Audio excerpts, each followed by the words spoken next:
नमस्कार दोस्तों, आशीष शर्मा युवा समाज सेवी संस्था से आज हम वृक्षारोपण का कार्य करने आए हैं। लेकिन आज हम फुलवारी लगाएंगे जो सदाबहार के पौधे हैं।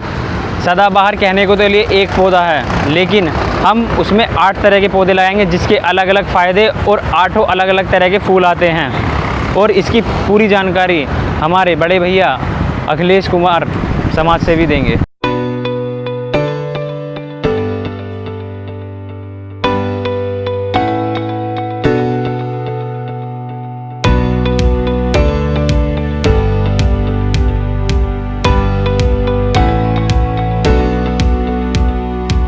नमस्कार दोस्तों, मैं एकवर शर्मा युवा समाज सेवी संस्था की ओर से आज जो हम वृक्षारोपण कर रहे हैं उसमें आज हम पौधे न लगा के फूल लगाने वाले हैं। ये फूल हैं सदाबहार के।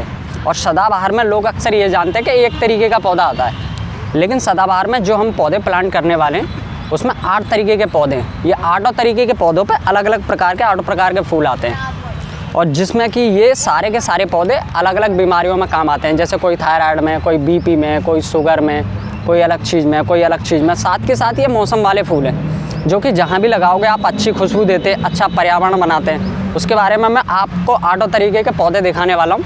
ये किस किस तरीके के पौधे हैं जिनमें किस किस तरीके के फूल आते हैं, आइए मेरे साथ। अलग तरीके के फूल हैं जिनमें सब में अलग अलग तरीके के फूल आ रहे हैं। ये सारे पौधे अलग अलग बीमारियों में काम आते हैं। कोई ब्लड प्रेशर में काम आता है, कोई थायराइड में काम आता है, कोई पथरी में काम आता है, और इनके साथ साथ ये खुशबू भी बहुत अच्छी तरीके की देते हैं।